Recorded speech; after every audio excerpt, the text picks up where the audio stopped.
KKR Baptisan Roh Kudus hari ini adalah orang-orang yang belum terima baptisan Roh Kudus dengan tanda berbahasa lidah, jadikan minggu ini minggu Anda menerimanya. Yang sudah menerimanya jangan dijadikan nganggur tuh karunia. Tuhan kasih Anda bahasa roh atau bahasa lidah itu kan untuk didengungkan supaya kita menuai buahnya. Banyak orang salah setelah dapat pengalaman itu, pengalaman Pentakosta, lalu mereka tidak lagi menyala-nyala, dibiarkan padam begitu aja. Kan sayang kan? Sayang sekali. Orang beli HP aja dipakai terus sampai rusak. Dikasih karunia yang tidak pernah rusak kok nggak pernah dipakai. Nah, hari ini adalah hari pembaruan. Mereka yang mau dibaptiskan dalam Roh Kudus dengan tanda berbahasa roh, banyak di antara kita akan menerimanya untuk pertama kalinya. Tapi yang sudah menerimanya, hari ini akan diperbaharui, akan dipenuhi lagi. Tidak dibaptis dengan Roh Kudus lagi, tapi Anda akan diisi ulang sama Tuhan. Amin, Bapak Ibu Saudara. Yang percaya kasih tepuk tangan untuk Tuhan Yesus. Mari kita sekarang belajar di ibadah ketiga melampaui bahasa dan logika manusia. 1 Korintus pasal 14. Saya persilakan dengan hormat Anda bangkit berdiri sekali lagi. Kita baca satu ayat bersama-sama sebelum saya berkhotbah. 1 Korintus pasal 14 ayat 18 ini adalah kalimat yang keluar dari mulut Paulus penulis Korintus. 1, 2, 3. Aku mengucap syukur kepada Allah bahwa aku berkata-kata dengan bahasa roh lebih daripada kamu semua. Ulang lagi, 2, 3. Aku mengucap syukur kepada Allah bahwa aku berkata-kata dengan bahasa roh lebih daripada kamu semua. Silakan duduk, terima kasih. Paulus mengaku tanpa malu bahwa dia berbahasa lidah lebih dari jemaatnya. Berarti bahasa roh itu sangat penting dalam kehidupan Rasul Paulus. Bahasa lidah sebuah karunia yang amat sangat berharga. Waktu kita baca 1 Korintus 14, semoga kita tidak salah membacanya. Tidak salah menafsirkannya. Banyak orang memakai pasal 14 ini untuk melawan bahasa lidah. Salah malahan. Paulus berkata, aku suka supaya kamu semua berkata-kata dengan bahasa roh kok. Dan aku pun berbahasa lidah lebih dari kamu semua. Saya rasa banyak gereja menyalahgunakan ayat-ayat di pasal ini. Untuk membuktikan bahwa bahasa roh nggak boleh dipakai di gereja. Dan juga tidak mendorongnya lagi. Tidak seperti Paulus yang kepingin seluruh jemaatnya itu berbahasa roh. Tetapi jemaat di Korintus agak ngawur dalam pemakaiannya. Nah itulah, karena mereka masih gereja baby. Di gereja Mawar Sharon itu penempatannya jelas. Bahasa roh itu untuk apa? Izinkan saya menjelaskan dulu. Inilah suatu cara terhubung dengan Tuhan yang melampaui logika dan bahasa manusia yang diketahui. Mari kita baca sekarang ayat yang ke 10 sampai ayat 14 saya akan jelaskan. Ada banyak, entah berapa banyak macam bahasa di dunia. Sekalipun demikian, tidak ada satupun di antaranya yang mempunyai bunyi yang tidak berarti. Tapi jika aku tidak mengetahui arti bahasa itu, aku menjadi orang asing bagi dia yang mempergunakannya. Dan dia orang asing bagiku. Demikian pula dengan kamu. Kamu memang berusaha untuk memperoleh karunia-karunia roh. Tetapi lebih daripada itu, hendaklah kamu berusaha mempergunakannya untuk membangun jemaat. Karena itu siapa yang berkata-kata dengan bahasa roh, ia harus berdoa supaya kepadanya diberikan juga karunia untuk menafsirkannya. Sebab jika aku berdoa dengan bahasa roh, maka rohkulah yang berdoa, tetapi akal budiku tidak turut berdoa. Berhenti di sana, ayat berikutnya saya akan bahas di kebaktian selanjutnya. Khususnya kapan tepatnya berbahasa roh, kapan tidak tepat untuk berbahasa lidah. Tapi itu nanti, sekarang mari kita bahas, apakah ini karunia yang melampaui logika manusia. Mari kita mulai dengan ayat 10 dulu. Banyak orang di titik ini ragu. Bahasa roh itu betul nggak ya dari Tuhan? Atau kalau Anda tiba-tiba bergetar mulut lidah bibirnya. Waktu ditumpangi tangan. Anda bimbang. Ini aku ikut-ikutan. Atau sungguhan. Ini dari diriku secara psikologi. Atau kejiwaanku ke bawah-bawah. Atau ini supranatural. Ada banyak, ayat 10, entah berapa banyak macam bahasa di dunia. Ada banyak sih, ada ribuan bahasa. Sekalipun demikian, tidak ada satupun di antaranya yang mempunyai bunyi yang tidak berarti. Entah berapa banyak macam bahasa di dunia, tetapi kita semua tahu lewat sejarah Alkitab, firman Tuhan jelas-jelas menceritakan bahwa cikal bakal semua bahasa itu di Menara Babel. Bukan semua bahasa loh. Bahasa orisinil entah apa, itu sudah ada sejak Adam dan Hawa. Mereka komunikasi pakai bahasa apa hanya Tuhan yang tahu. Tidak ada ilmuwan yang tahu atau ahli teolog. Tetapi setelah bergulirlah waktu, keturunan Adam dan terus menerus muncullah Menara Babel di tanah Sinear, yaitu di daerah Irak, Iran. Mereka mencoba membangun pencakar langit pertama, jadi ternyata teknologi sudah ada. Lalu Tuhan melihat persatuan mereka itu jahat. Mereka mau melakukan itu, membangun sebuah peradaban yang tidak takut akan Tuhan. Tuhan kacaukan bahasa mereka menjadi banyak. Coba lihat ya, bahasa manusia itu unik sekali. Ada campur baur kesamaannya. Misalnya bahasa loteng. Di loteng atas. Ternyata kalau nggak salah, loteng itu bahasa Hokkien juga. Tapi saya mikir kok bisa lo dan teng ya? Apa hubungannya sama ruangan di atas? Bola. Ternyata bahasa Indonesia itu banyak kesamaan dengan bahasa Spanyol, bahasa Spain. Yang dipakai Meksiko dulu. Juga dulu saya pernah belajar bahasa Spanish waktu saya sekolah di Kanada. Dulu sempat pasti sih. ¿Cómo estás tú? Muy bien, señor. Gracias. Apa kabar? Baik, Tuhan. Ya. Gracias, terima kasih.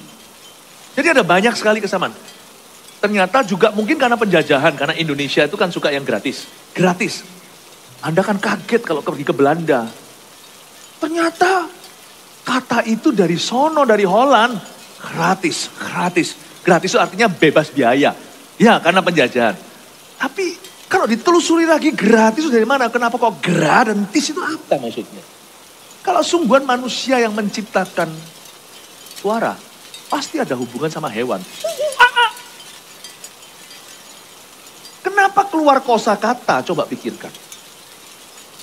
Kenapa kok keluar bahasa ini? Ternyata raspberry atau semacam beri-berian, strawberry itu punya suara. Demikian pula di lautan itu ada frekuensi-frekuensi yang ikan-ikan pahami. Misalnya paus dengan dengungannya. Itu semua ada artinya. Jangan kita kira burung berkicau itu tiada maksudnya. Itu ada maksudnya semua. Bahkan bahasa Chinese, Mandarin misalnya ada mama, mama tadi itu. Ya, se sama si itu beda. Jadi jangan kita ngomong sembarangan misalkan ya. Ya, se itu 4, 1, 2, 3, 4. Si itu mati. Beda yo. Tadi saya juga bilang tentang krama inggil. Ya, atau hanacaraka, honocoroko. Datawal, Podo Joyonyo, Mogo Botongo dan sebagainya. Saya ya kan pernah dengar orang Manado ngobrol, wah. Atau orang-orang Sulawesi Utara, wah. Kalau Anda lihat, bahkan saya waktu pelayanan dengan rajinnya zaman-zaman ke Taiwan, saya ketemu dengan aborigini dari belasan suku. Saya ketemu dengan suku, kepala-kepala sukunya. Membawa Injil ke sana, membawa kuasa Roh Kudus. Ternyata bahasa Dayaknya Taiwan. Orisinil Formosa, bukan dari pasukan China yang dulu pindah ke sana. Itu ada miripnya sama Dayak kita di Kalimantan. Pikir-pikir lagi, siapa sih yang menciptakan bahasa? Kan manusia terpecah-pecah. Cuman ada PBB, Persatuan Bangsa. Dari mana itu kosakata? Kenapa makan? Kenapa kok? Andai kata kita pakai bahasa bayi, makan bukan makan, namanya oe. Ada yang menciptakan, ada suatu tangan yang memberikan sebuah kemampuan untuk setiap orang punya kosakata dan dikasih benang merah, silver lining untuk kita mengerti bahwa ada satu penciptanya di balik itu. Berarti Bapak Ibu, setiap bahasa itu ada arti. termasuk bahasa lidah. Cuman bahasa lidah bukan dari bawah. Bahasa roh itu supranatural dari atas. Jangan spekulasi berkata itu bahasa malaikat, gak usah kita sok tahu. Pokoknya kita tahu glosolalia itu adalah karunia perjanjian baru atau bahasa roh itu. Dipakai untuk bahasa doa dan ketika orang mengalami baptisan Roh Kudus dengan tanda ini, mereka jadi berani memberitakan Injil. Seperti ada api Roh Kudus, seperti ada kepekaan, seperti ada satu jalur khusus yang Tuhan buka dan diprivatkan. Itu semua ada artinya. Jadi jangan pernah orang-orang yang belum berbahasa roh mengejek bahasa roh dan berkata, apa artinya itu? Karena kebaktian 1 saya jelaskan panjang lebar. Kepada siapa bahasa roh kita berbicara? Sorry jangan GR, bahasa roh itu enggak berbicara kepadamu. Bahasa roh temanmu itu tidak berbicara kepadamu waktu mereka lagi menyembah di gereja. Bahasa rohmu sendiri kalau Anda sudah berbahasa lidah waktu Anda berdoa tidak bicara kepada dirimu. Jadi nggak usah boro-boro, nggak usah belanin untuk cari artinya. Bahasa roh itu bicara kepada Allah. Tapi Pastor Philip, bunyinya tuh aneh gitu aja direpetisi tadi. Nanti dengarkan sendiri ibadah-ibadah sebelumnya. Saya jelaskan password. Ini bukan di lalanya. Bukan. Tapi Tuhan dari sisi sebelah sana itu mengerti apa yang Roh Kudus lewat batinia kita. Dari dalam dirimu mengalir aliran-aliran sampai kehidupan kekal. Roh Allah di Roma 8 dituliskan. Berdoa melalui kita lewat keluhan yang tak terucapkan. Maksudnya bukan tidak bisa muncul dari mulut kita. Tapi tidak bisa ditaruh dalam kata-kata. Ini curhat. Hati ke hati dengan Tuhan yang melampaui logika. Bahkan melampaui semua bahasa yang diketahui oleh manusia. Batin orang itu menjadi tempat yang begitu intim dan dekat dan privat dengan Tuhan. Yang seluruh bumi punya bahasa. Tidak bisa memahami, nggak percaya. Coba misalkan ada orang ditinggal mati oleh suaminya atau suaminya. Apapun terjadi dukamu itu tidak bisa terutarakan. Orang mau coba rumuskan, mereka akan gagal. Dan waktu Anda merasa sendirian, tidak punya suami, padahal masih muda, anak-anak masih kecil. Seluruh tetanggamu dan seluruh dunia punya bahasa dan lagu tidak bisa mewakili batiniamu apa yang kau alami. Dan sekalipun jika ada orang cukup peka dan bijaksana, mereka menangis dengan kau yang menangis. Tidak mencoba mengguru. Paling celaka adalah orang kalau lagi berduka dan berkata, gak usah nangis lah, Ci. Tahu apa lu? Yang tinggal suami itu aku. Jangan kok tahu. Jangan coba kasih nasihat. Gitu. Tuhan pasti punya rencana lah ya. Dipanggil muda gini supaya kamu bergantung dengan Tuhan. Jangan kasih nasihat murahan. Tapi ujungnya, kalau bukan Roh Kudus, manusia itu hanya bisa menemanimu dalam penderitaan. Tapi hanya satu yang bisa mengucapkan keluhan tak terucapkan. Rohmu. Sehingga lihat kalau ada orang nangis. Tapi kalau nangis saja tidak ke arah mana-mana. Nangis bukan doa. Nangis ketika orang nangis di rumah perkabungan. Itu dia sedang menceritakan perasaannya. Tapi juga nggak sampai ke Tuhan. Dia hanya nangis karena stresnya. Tapi bahasa roh itu bahasa. Bukan hanya batinmu menjerit sukacita atau duka cita. Tetapi dibentuk dalam satu bahasa yang tidak bisa dikendalikan oleh logikamu. Dan itu tidak berakhir pada tangisan. Itu berakhir pada doa syafaat bagi dirimu. Anak-anak yang ditinggalkan, misalnya suaminya tadi sudah meninggal. Ditinggal suaminya menjadi janda. Berubah dukamu itu menjadi syafaat yang memampukan Anda nanti tahun ke depan. Anda tidak tahu gimana menghadapi kehidupan. Tapi sudah dipersiapkan lewat doa itu. Bagaimana Anda move on. Sehingga waktu nanti Anda lewati 3 tahun Anda menoleh. Wow, ada Tuhan dalam perkabunganku. Dan lalu Tuhan bisa mengubah itu menjadi sesuatu yang mulia dalam hidup. Ini teknologinya Tuhan. Tapi bahasa itu kan tidak ada artinya. Oh, Anda kan terkejut. Sama sekali rahasianya bukan di kosakatanya. Tapi apakah itu bukan aku buat-buat ya? Enggak segampang itulah. Enggak segampang itu untuk buat-buat. Enggak percaya. Bukan untuk meniru bahasa lidah ya. Bukan untuk meniru bahasa lidah. Saya minta satu mikrofon kasih ke saya bisa. Ini, nyalain ya. Tolong ya. Tolong ya. Tes. Oke. Saya panggil satu orang. Baik. Yes. Sini aja, enggak apa-apa. Sini aja. Pak Andi. Saya minta, sudah dapat baptisan Roh Kudus dengan tanda berbahasa roh. Sudah ya? Jangan berbahasa roh, ya. Karena bahasa roh itu tidak kita pikirkan gitu waktu kita doa, oke? Karena bahasa roh itu kusyuk. Tapi coba sekarang dengan otak Anda, tentunya saya tahu Anda orang brilian, orang pintar. Bukan hanya berpendidikan, tapi saya tahu juga saya kenal orangnya pintar. Pintar enggak? Pintar sekali. Hanya orang pintar yang bisa ngomong pintar sekali dirinya sendiri. Coba, saya kasih waktu 1 menit. Ucapkan semua kata, ucapkan kata-kata yang hanya kata-kata baru. Bahasa lidah tidak boleh untuk contoh-contoh. Bahkan kalau saya bahasa roh pun, kalau saya khotbah pun, saya ngomong tentang bahasa lidah, saya tidak berbahasa lidah dalam khotbah saya untuk menjadikan contoh. Enggak. Bahasa roh itu sangat sakral. Kusyuk untuk kita doa, untuk kita sembahyang, untuk kita menyembah. Tapi sekarang, lepas dari itu, lepas dari bahasa yang kau tahu, 1 menit, ucapkan semua bahasa yang kau tidak pernah dengar dan orang lain nggak duga, nggak sangka, itu akan keluar dari mulut Anda, tapi nggak boleh keluar bahasa sama sekali yang Anda tahu atau pernah ucapkan atau pernah dengar. Silakan. Good luck. Oh nggak bisa ya? Your brain wasn't created for that. Nggak bisa. Jadi nggak jadi pinter jadinya. See? Makanya saya nggak mau jawab. Pinter nggak? Menyerah deh. Pinter, tapi nggak sepinter Tuhan. Tuhanlah pencipta bahasa, pahami Bapak Ibu. Coba kalau sekarang mikrofon saya kasih ke Anda, terima kasih dulu untuk Pak Andi, kasih tepuk tangan. Kalau mikrofon saya kasih ke Anda juga nggak bisa jawab. 1 menit aja. Anda pernah lihat nggak? Tante, sorry ini bukan merendahkan.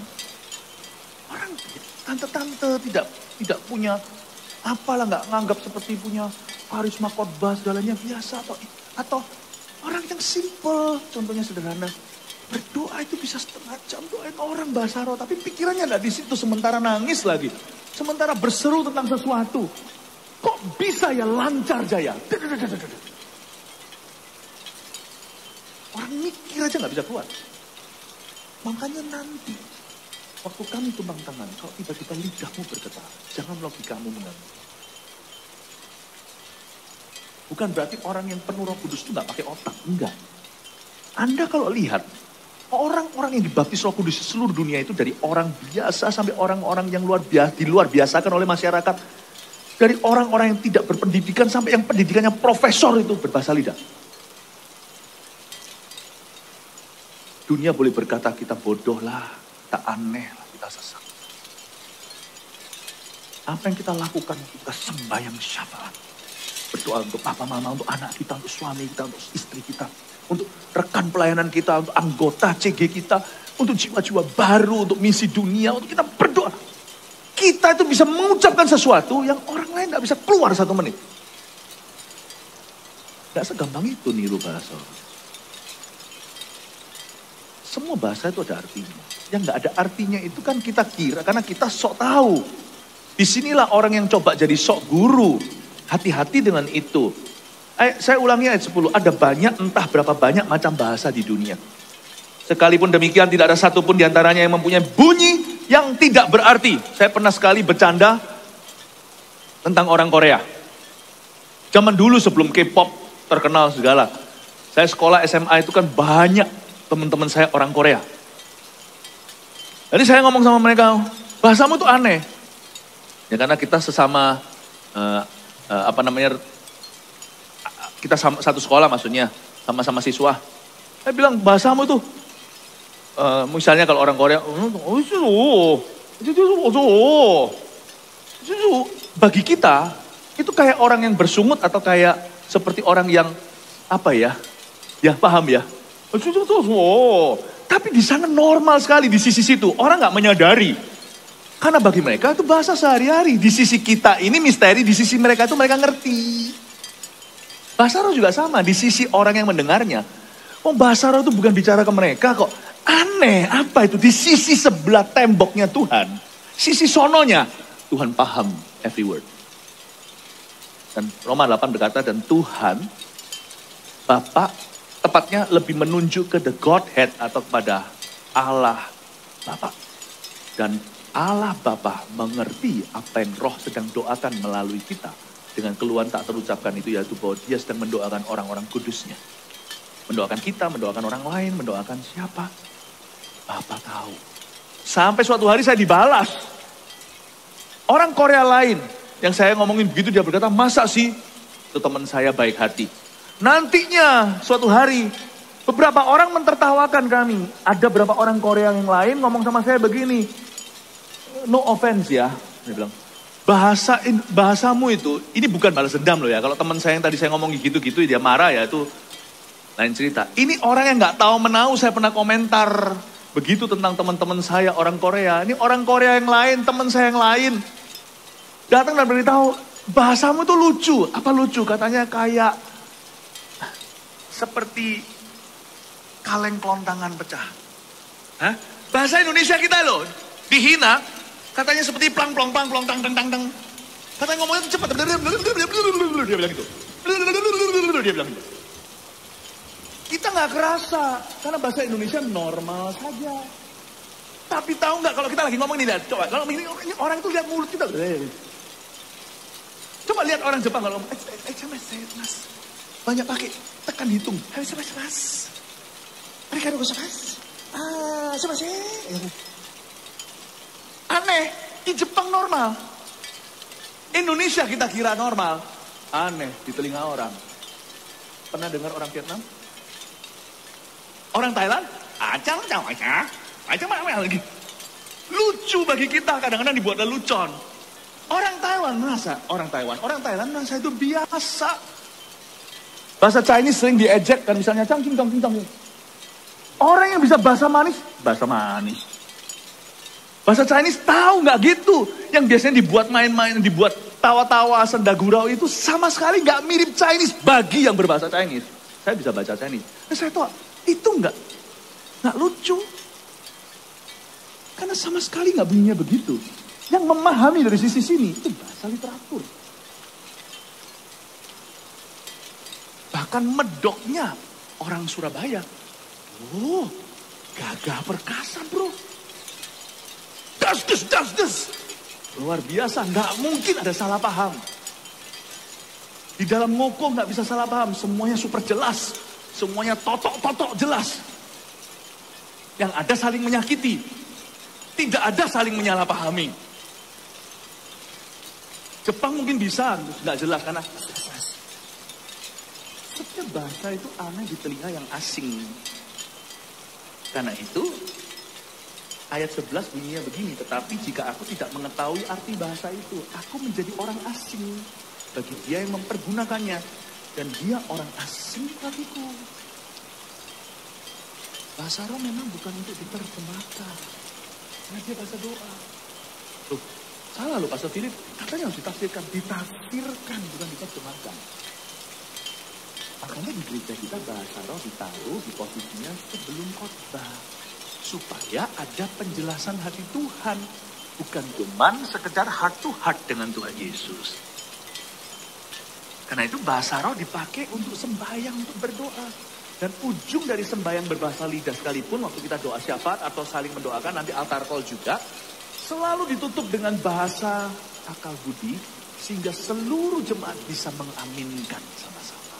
Pulang itu, hati lega plong seperti ada sesuatu yang melampaui logika terjadi dalam diri. Dan kita tahu menunggu kita di depan. Tapi pulang kita punya pegangan dalam akal budi kita. Ini Tuhan berkata begini hari ini. Ibadah sebelumnya saya jelaskan kenapa bahasa roh tidak stand alone. Sayang kalau gereja tidak mengizinkan bahasa lidah di dalam. Karena kita tidak mau yang memerintah gereja dalam logika manusia. Setiap hari terjadi perjuangan, tahu nggak, di dalam diri kita, dalam diri saya juga sama. Setiap hari terjadi tarik tambang. Saya menyadari bahwa bahasa lidah itu sangat penting dalam kehidupan saya secara pribadi, bahasa roh. Saya bahasa roh seperti ayat 18 tadi. Mungkin lebih banyak dari sebagian besar Anda loh. Mungkin ya, GR aja. Saya bahasa lidah pagi merem udah 40 menit sebelum saya bangkit dari ranjang. Gak usah dihitung satu-satu lah. Gak usah dihitung satu-satu. Kan tujuan bahasa roh bukan untuk soal-soal. Tapi Paulus mengatakan, aku berbahasa roh lebih dari kalian. Saya bahasa roh begitu banyak. Kenapa? Karena saya tahu dan kenal Philip Mantova. Paham maksud saya? Tiap hari ada perjuangan Roh Kudus yang pimpin aku atau Philip yang pimpin saya. Saya harus berdoa demikian rupa agar daging saya yaitu logika ditaklukkan di bawah kaki Tuhan. Karena manusia itu suka mengontrol dirinya. Disitulah manusia lepas kendali. Tiap hari terjadi perebutan kursi di dalam diri saya. Dan mimpin saya hari ini Roh Kudus atau saya sendiri. Kalau sesukanya, saya lebih suka saya mimpin sendiri karena segala sesuatu lebih terencanakan.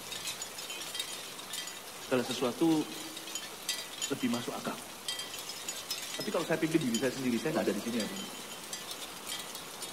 Bahasa roh itu bagi orang yang mau melatih rohnya. Agar akhirnya Roh Kudus yang tuntun dia, bukan sekedar logika. Bukan berarti orang yang itu Roh Kudus nggak pakai logika. Logika atau tidak logis.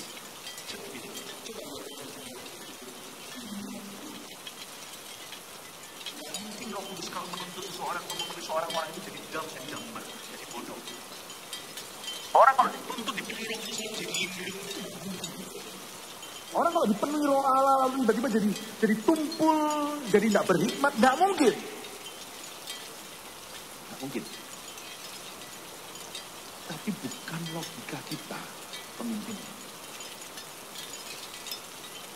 Karena itu saya banyak bahasa roh. Karena saya tidak percaya diri. Saya tidak mempercayai diri saya sendiri. Detik di mana saya kurang berbahasa roh ya, beberapa fenomena mulai terjadi. Logika saya mulai main. Jadi misalnya kalau ada orang tampar pipi kanan, saya mau kasih pipi kiri, saya bilang nggak bisa, dia harus berubah dulu. Logika saya mulai ambil alih. Kok enak diampuni? Kritis ya nggak perlu, kritis itu yang perlu aja. Saya kalau baca Alkitab kritisnya dalam arti saya mau mengerti ini Tuhan bicara apa. Tapi bukan kritis yang salah, tapi pembaharuan akal budi. Jadi akal budi ini ditransformasi. Tetap pakai logika, tetap logis, pakai segala akal budi, tapi akal budi dengan 1 oktav, 10 oktav, 1000 oktav lebih tinggi dalam kendali Roh Kudus. Kalau enggak, logika kita akan melawan kehidupan rohani kita. Karena manusia daging itu tidak bisa tunduk sama Tuhan. Kalau saya ditampar pipi kanan, saya akan berkata, loh kok enak? Emangnya kalau saya kasih pipi kiri, sana berubah? Susah saya mengampuni. Susah. Kalau nanti diberitahu Tuhan tidak boleh seks di luar nikah, tapi kan seks di luar nikah sampai bablas kan nggak boleh. Tapi kalau nyerempet aja asal tidak terjadi hubungan suami istri kan nggak apa-apa. Batasnya di mana? Disitulah mulai masuk segala macam. Nurani udah kurang berbicara. Hati Allah sudah nggak kerasa. Sekarang mulai tawar-menawar. Logika kita akan selalu menang dalam diri kita. Kalau Roh Kudus tidak diberi tempat pertama. Bahasa roh itu mengekang lidah saya. Yakobus berkata, siapa kekang lidahnya? Itu nakoda, dapat semua kapalnya. Bahasa roh itu dahsyat luar biasa. Saya tidak akan berani memimpin gereja. Dan jemaatnya dilarang berbahasa. Mau mati aku sebagai gembala sidang. Kalau Roh Kudus tidak bisa mengekang, siapa aku bisa mengendalikan?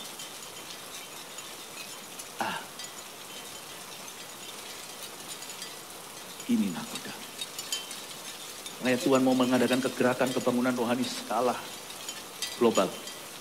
Tuhan turunkan lidah api, dan tangan api, dan kaki api, dan mata api, lidah api. Dipegang 120 lidah. Penuhi Roh Kudus dengan baptisan Roh Kudus, lalu dengan tanda berbahasa roh. Tidak heran langsung terjadi kegerakan. Kita mengatakan di Amsal, tapi nggak ngomong soal bahasa roh secara khusus di ayat itu, tapi itu ayat secara general, secara umum. Barang siapa suka mendengungkan lidahnya akan menuai buahnya. 30 tahun saya berbahasa. Mungkin lebih banyak dari sebagian besar. Kalau saya menoleh ke belakang, sungguh bukan karena saya hebat, gagah perkasa, atau karena saya pintar.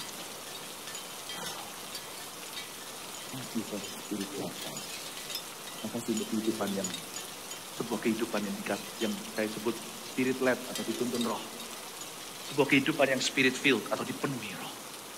Kalau enggak, kalau nakodanya itu Philip Mantova, saya enggak jadi hari ini. Logika saya ini yang setengah mati. Disitulah banyak orang Kristen cinta Tuhan, tapi enggak bisa maju. Dan Roh Kudus tidak bisa bentuk lagi karena perlawanannya banyak. Logikanya main. Jangan kira kalau kita ikut Tuhan itu logika nggak main. Logika ini seperti diperas, tahu nggak kadang-kadang. Peras betul. Strategi, meeting, rapat, doa. Merenungkan firman, ayat-ayat, penyingkapan, 5 kali ibadah. Ini saya baru sadari, tiap tahun tambah naik nih. Tapi puji Tuhan, logika aku tidak melawan Roh Kudus, tapi logika aku ditaklukkan di bawah Roh Kudus. Yang memerintah dalam diriku adalah roh, bukan daging. Spirit. Dan spirit tidak bisa kau kontrol. Jadi kalau gereja bisa dikontrol kadang-kadang kalau nggak hati-hati, bahkan pendeta juga bisa dikontrol kalau tidak bijaksana. Holy Spirit. Satu deposito yang Tuhan taruh dalam diri kita. Satu karunia yang mengingatkan kita akan kehadiran seluruhnya. Bahasa roh bukan terbesar. Bahasa roh bukan Roh Kudus, tapi dari Roh Kudus. Tapi bahasa roh itu sebuah cetusan dari Roh Kudus bahwa you cannot control me, I control you. Kamu gak bisa mengontrol aku mengontrol. Makanya lihat orang yang berbahasa roh. Ada tuntunan, ada kepekaan. Tapi bagaimana dengan orang berbahasa roh lalu jatuh dalam dosa, skandal seks, lalu skandal uang? Itu bukan bahasa rohnya yang salah. Ada satu titik, orang itu matikan HP-nya. Wifi-nya kencang juga percuma. Ada satu titik, dia berbalik. Dia masih berbahasa roh, tapi hidupnya pelan-pelan sudah membukakan Roh Kudus. Saya nggak yakin orang itu masih berbahasa roh. Cuman dia itu orang karismatik gitu aja. Tapi kalau ada orang berkata, dia bahasa roh, tapi kenapa dia jatuh? Dia bahasa rohnya pas di gereja, pas ketemu orang gitu, tunjukkan. Atau pas lagi pelayanan di depan orang performa ya bisa. Tapi saya nggak yakin bahwa di dalam hidup pribadinya dia masih berbahasa lidah. Kalau orang berbahasa lidah, dia dikekang oleh Allah. Nah bisa nggak? Akhirnya yang menguasai kita bukan manusia daging atau the carnal man. Tapi yang menguasai kita adalah the spiritual man. Paradigma kita pun berubah. Ada banyak hal itu berubah. Saya nggak yakin. Jadi kalau ada orang Kristen karismatik, apalagi hamba Tuhan, jatuh dalam dosa, janganlah kepahitan sama orang karismatik. Jangan kepahitan sama bahasa roh, bahasa lidah. Itu gak ada hubungannya. Kalau orang itu sungguhan masih berbahasa roh dalam kehidupan doanya, gak mungkin dia harus memilih roh atau daging. Oh, paham aku sekarang. Kenapa dia masih berbahasa roh? Dia pernah dibaptis Roh Kudus dengan tanda berbahasa roh, tapi dia masih pakai karunia itu pada saat dia di atas mimbar kali atau pas di mana. Saya rasa persekutuan pribadinya sudah enggak. Lalu pertanyaannya, kalau orang itu masih berbahasa roh sekalipun hatinya sudah salah. Di waktu hatinya salah, misalkan kalau ada orang yang performa masih berbahasa roh tapi sudah tidak punya kehidupan rohani, apa yang dia katakan? Saya yakin dari mulut keledai pun akan memuji Tuhan. Paham maksud saya? Bahasa roh itu di sisi Tuhan kan ada artinya. Kalau dia sungguhan dibaptiskan ke dalam Roh Kudus karena haus. Orang terima bahasa roh bukan karena dia dewasa rohani. Orang terima bahasa roh karena itu karunia. Karena orangnya haus dan minta. Jadi Tuhan tidak memberikan berdasarkan aku lihat buahmu dulu. Tapi bahasa roh itu kalau didengungkan terus, buah-buah akan subur dalam hidupmu. Kasih, sukacita, damai sejahtera pasti. Karena ada korelasi antara karunia dan buah tidak bisa dipisahkan. Nah misalkan nih, ada seorang pendeta udah gak bener. Pengkhotbah lah ya. Gak bener. Lalu masih, nanti akan kelihatan dari buahnya bukan dari bahasa rohnya. Mulai lihat keputusannya mulai ngawur. Dan mulai nyerempet ke hal-hal dosa. Mulai ada tanda-tanda ke sana. Buahnya mulai gak keruan. Mulai jegal kiri kanan. Mulai jadi batu sandungan. Anda harus lihat. Tapi jangan terpukau dengan karunianya. Karunia mungkin masih dia pakai dalam perform. Tapi sudah tidak ada dalam kehidupan rohaninya. Nah, pertanyaannya sekarang ketika misalkan ada seorang pengkhotbah sudah jatuh dalam dosa. Sudah jauh dari Tuhan dan gak beres hatinya. Roh Kudus sudah mulai duka. Kok dia masih bisa berbahasa roh loh. Kalau semuanya dia gak layak langsung dicabut. Itu kan namanya bukan karunia, namanya salary, namanya PHK. Orang yang bisa di PHK adalah orang yang bisa orang yang terlebih dahulu direkrut. Kalau karunia itu diberi bukan berdasarkan performamu, dicabut juga bukan berdasarkan performa. Tapi buah nanti akan menunjukkan bahwa hatimu salah. Coba saya tunjukkan ya. Lalu bahasa lidah, kan ada artinya kan. Kalau diucapkan oleh orang yang sudah salah misalkan. Dia ngomong apa kalau pas bahasa roh? Misalnya lagi doa gini, padahal orang ini sudah putus hubungan sama Tuhan. Bahasa roh. Roh Kudus duka. Tapi ketika dia buka bicara, Tuhan itu setia. Dia pasti masih bicara. Bahasa roh itu tetap akan berdengung. Kira-kira dia ngomong apa? Dia memuji-muji Allah. Roh Kudus sudah tidak lagi mendoakan ini dia atau siapa lewat dia, sudah tidak ada syafaat apa-apa. Karena hatinya sudah gak beres sama Tuhan. Tapi dari mulut keledai pun, Bileam misalnya, tetap memberkati umat Tuhan. Tetap memuji Tuhan. Saya nggak tahu persisnya apa, hanya Tuhan yang tahu. Mungkinkah ketika dia berbahasa roh, ikut nyanyi, tetap bunyinya begini. How great thou art, ajaib kau Tuhan. Tetap Tuhan memuji dari mulut musuh pun, bahkan dari mulut bayi. Tuhan taruh firman untuk membungkam musuhnya. Dari mulut orang jahat pun seperti Bileam, si nabi palsu itu, keluar berkat untuk umat Israel. Tapi setelah dia bahasa lidah pulang ke rumah, hukuman menunggu dia. Kejatuhannya tidak bisa dielakkan. Boom, tiba-tiba jatuh dan skandal luar biasa. Banyak orang luka. Tapi kasihannya banyak orang victim mentality, mentalitas korban. Kalau Anda melihat begitu, yang salah bukan Roh Kudusnya. Yang salah bukan bahasa lidahnya. Saya nggak yakin orang itu masih berbahasa roh. Setahu saya, pengalaman hidup saya berbahasa roh itu saya betul-betul dikikis sama Yesus. Dan kalau saya mulai andalkan logika saya untuk memimpin hidup saya, mulai susah gitu loh diajak kerja sama Tuhan, mulai susah dituntun, itu saya biasanya bahasa roh. Itu saya mulai berbahasa roh bermenit-menit, setengah jam misalnya, saya nggak tahan. Saya harus milih, saya nggak bisa terus dengan roh benci. Satu titik Roh Kudus akan tantang saya untuk mengampuni. Nggak bisa. Makanya itu, kalau saya diserang setan, saya bahasa lidah. Kalau saya berdoa untuk masa depan, saya bahasa roh, karena Roh Kudus yang paling tahu. Tapi jika kamu, ayat 12, demikian pula dengan kamu. Kamu memang berusaha untuk memperoleh karunia-karunia roh. Tetapi lebih daripada itu, hendaklah kamu berusaha untuk mempergunakannya untuk membangun jemaat.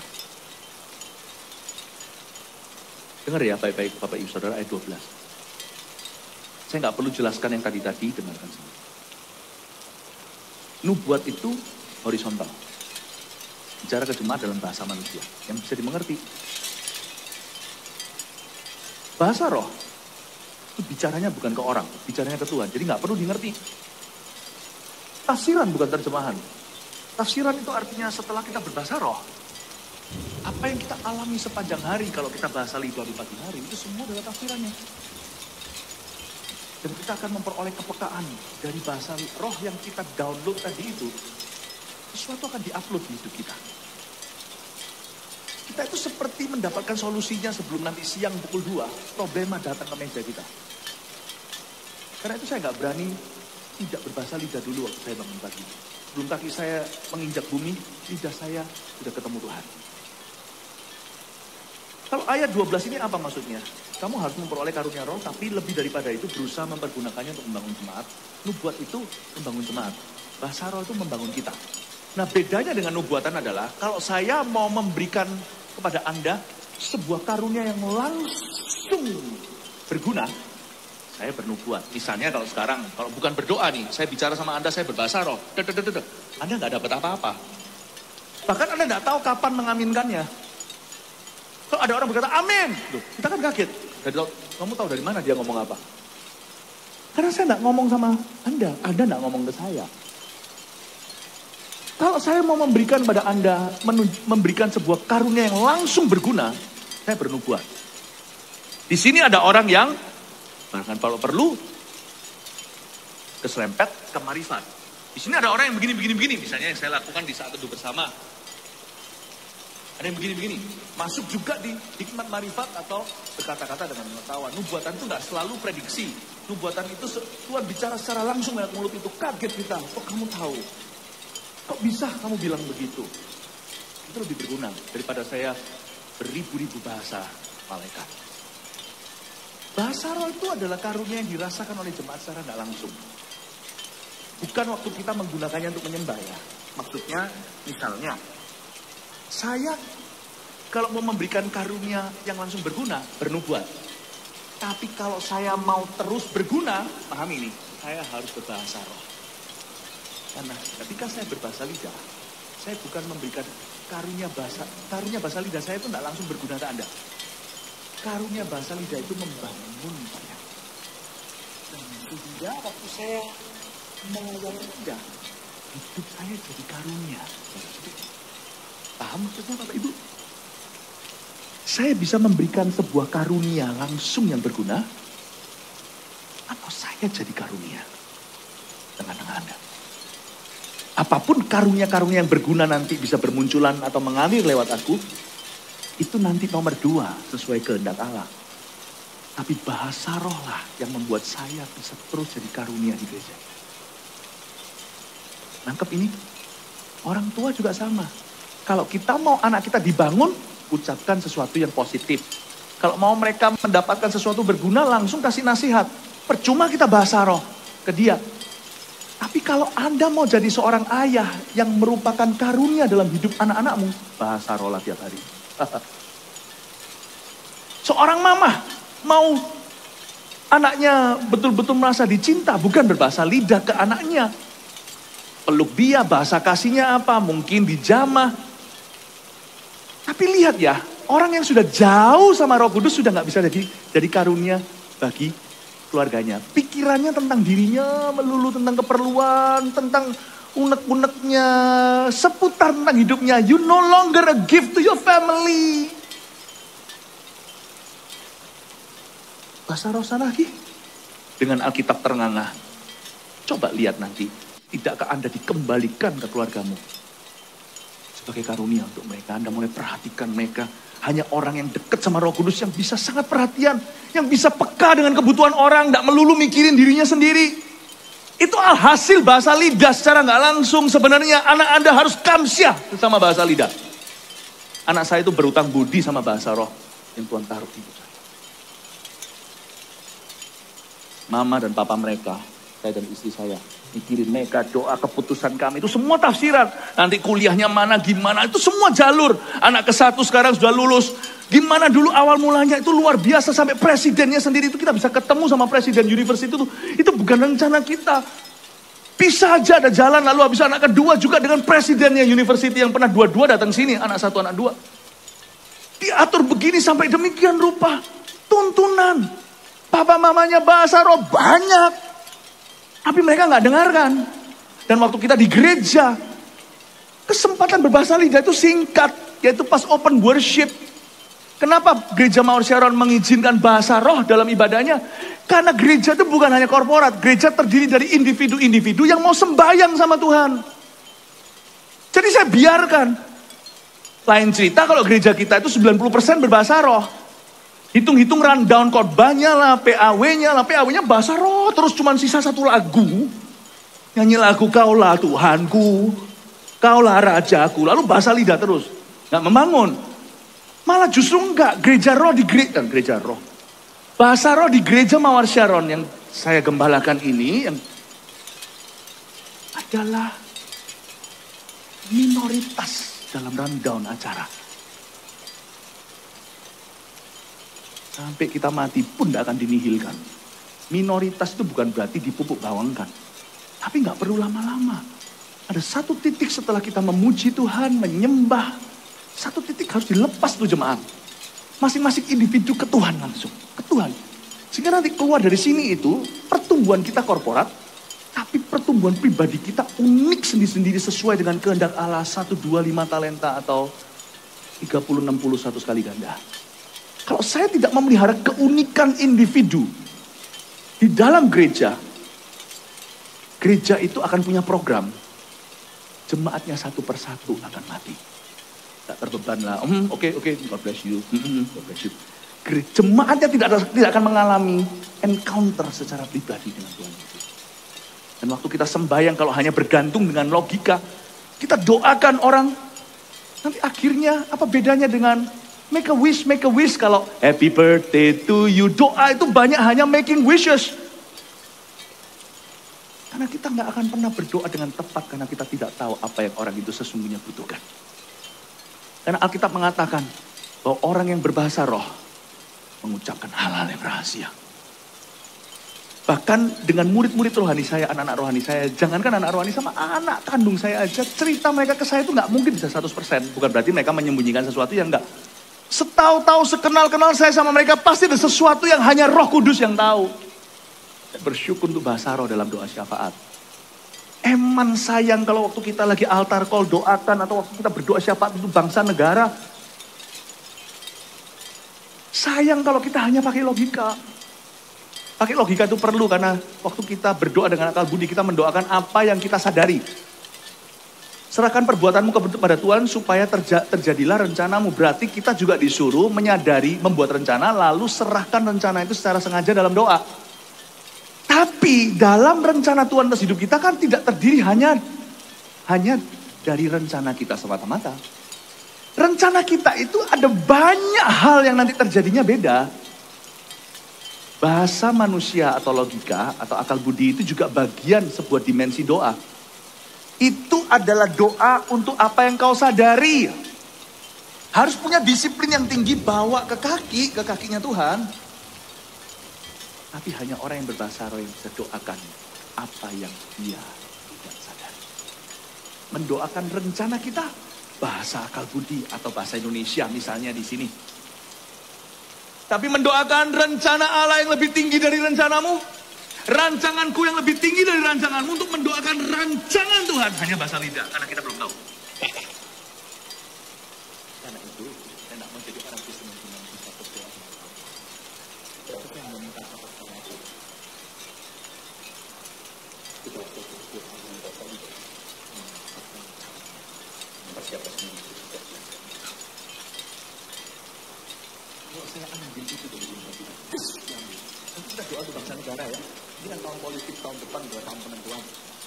Ini coba ya kita doa dengan Tuhan, presiden yang baik, kabinet, sedangkan kita nggak tahu di balik layar itu, Roh Kudus yang tahu bagaimana Roh Jahat bekerja di negara kita. Dan bagaimana Roh Allah juga bekerja. Dan kita nggak tahu dunia politik itu rumit sekali misalnya. Itu luar biasa. Tidak seperti yang kau kira. Suara kita cuma satu. Kalau kita doa, kita berdoa. Kalau kita cuma berdoa Tuhan, kasih keamanan, damai sejahtera, ya semua orang berdoa. 11-12 orang yang datang di luar sana yang mendoakan sejahtera negara, tapi bukan orang yang percaya Tuhan. Ini apa? Doa bersama-sama. Antara keyakinan yang oke. Tapi kalau kita tahu kuasa doa sesungguhnya seperti apa sebagai orang yang beriman pada Yesus, kita tahu kebenaran, kita tahu bahwa doa itu yang spesifik. Dan doa itu dalam nama Yesus. How do you pray? Ini semua di balik layar. Itu luar biasa. Kita tidak perlu konsep yang sifatnya cuma luaran atau kulitan. Amin. Saya nggak gitu. Khotbah itu spesifik menargetkan. Saya lebih penting daripada 20.000 orang berdoa sama-sama. Cuman gaya kulitan. Kasih aku 300 orang berlutut di atas kakinya berbahasa roh untuk Indonesia. Tiba-tiba dibatalkan. Tiba-tiba mau robohkan Pancasila digagalkan. Itu ada caranya Tuhan. Tiba-tiba itu ada aja keapesan. Ada aja keberuntungan. Itu semua bukan ketidaksengajaan. Itu kesengajaan. Tuhan pakai Daniel untuk berdoa bagi Babilonia. Tuhan pakai gereja. Kalau saya ambil itu dari gereja kita, hidup Anda akan asal-asalan dalam anugerah. Kenapa Mawar Sharon tetap adakan bahasa lidah waktu sembahyang? Bukan pengumuman ya. Bukan pas khotbah. Saya kasih alasannya karena saya cinta. Karena kami cinta jemaat.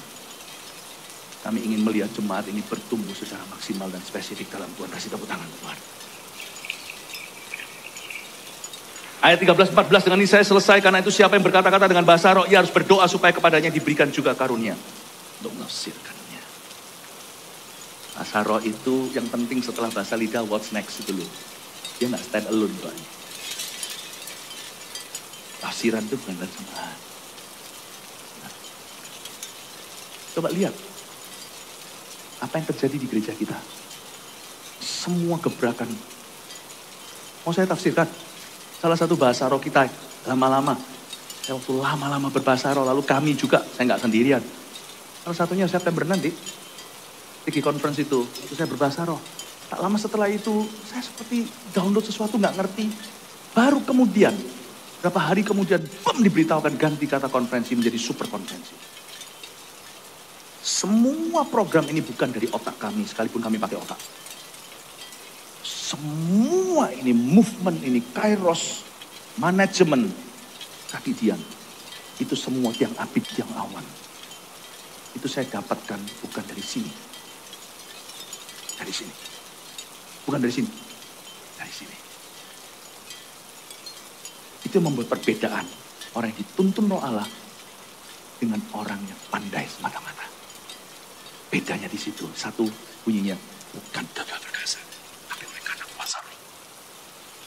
Sebab itu, ayat 14, jika aku berdoa dengan bahasa roh, maka rohku lah yang berdoa, tapi akal budiku tidak turut berdoa. Dengan ini saya selesai ya, nanti saya lanjutkan.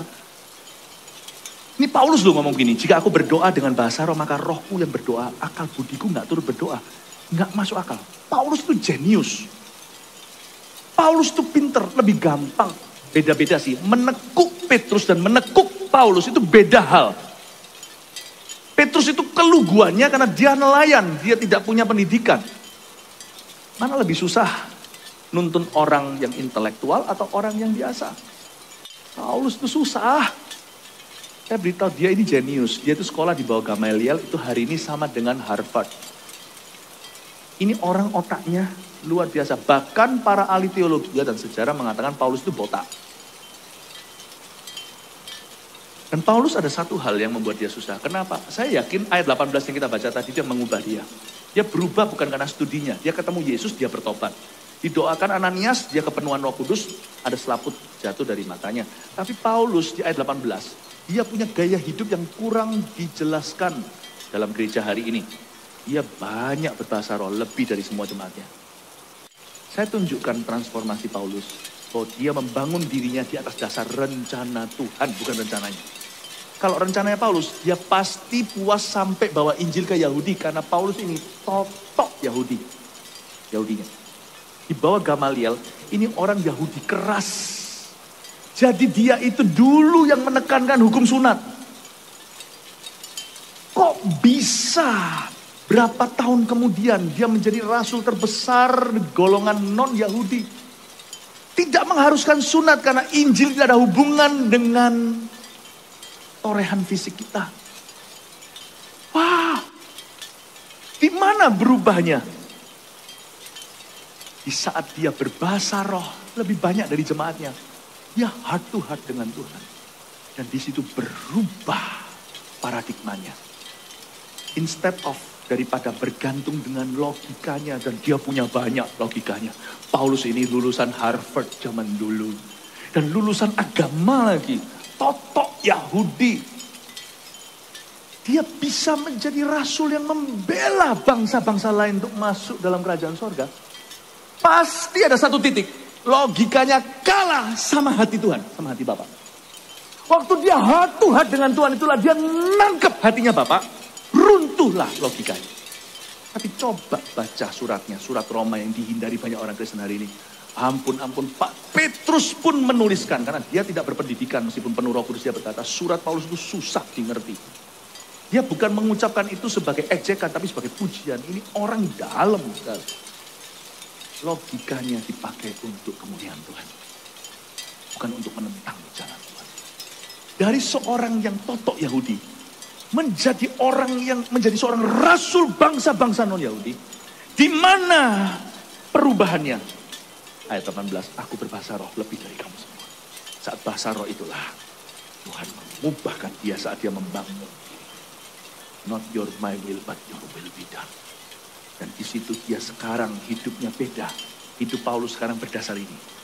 Hati Bapa bicara lebih keras daripada logikaku. Selama saya masih bisa berjalan gitu, hati Tuhan bicara lebih keras daripada suara saya sendiri atau logis. Gereja ini akan terus mengalami kebangunan rohani. Hidup saya akan terus mengalami. Tapi detik yang namanya Philip yang mimpin, cilakalah rubuh segala sesuatu. Paham maksud saya kenapa saya berbahasa roh lebih banyak daripada Anda semua?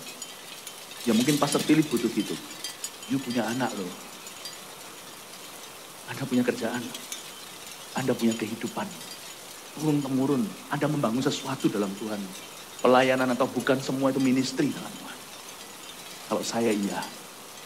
Apalagi Anda. Tidak ada orang cukup rohani di sini. Tidak punya bahasa lidah. Sebentar lagi. Nanti waktu kita berdoa. Kalau mulut Anda bergetar, lidah Anda, nggak usah bicara hosana atau haleluya puji Tuhan, berserah. Tuhan akan memberimu bahasa yang baru. Jangan izinkan logikamu menginterupsi dan memimpin lagi. Ada satu titik itu off limit, udah di luar batas. Disitulah Roh Kudus pegang kendali. Nanti orang-orang yang belum berbahasa roh, waktu maju ke depan, tim harap melayani, tumpang tangan ke mereka, goalnya bukan mereka nangis atau bahkan rebah, terjatuh dalam kuasa Roh Kudus. Bukan itu manifestasi yang kita cari. Tapi sampai mereka berbahasa lidah. Kalau ada tumpang tangan, dengar orang sudah mulai berbahasa roh, bukan hosena atau haleluya, Anda lanjut ke berikutnya, lewat penumpangan tangan, roh diberikan, seperti kisah para rasul. Amin Bapak Ibu Saudara. Ya, itu dia. Tapi saya nggak bisa ajari Anda bahasa roh. Nggak boleh dan nggak bisa. Saya cuman persiapkan jalan untuk Tuhan. Supaya semua keraguan, semuanya itu, kalau Anda dikasih bahasa roh, tidak perlu jam start. Jam startnya bukan haleluya puji Tuhan, Hosana bukan. Mulutmu akan sendiri bergetar, lidah api akan turun atasmu, lidahmu akan mengucapkan suatu bahasa yang tidak kau ketahui. Jangan bimbang, jangan ragu, sebab otakmu dan otakku tidak bisa ciptakan bahasa itu. Amin Bapak Ibu. Siap yang belum menerima bahasa roh untuk mendapatnya? Jika diberkati, silakan membagikan untuk memberkati orang lain.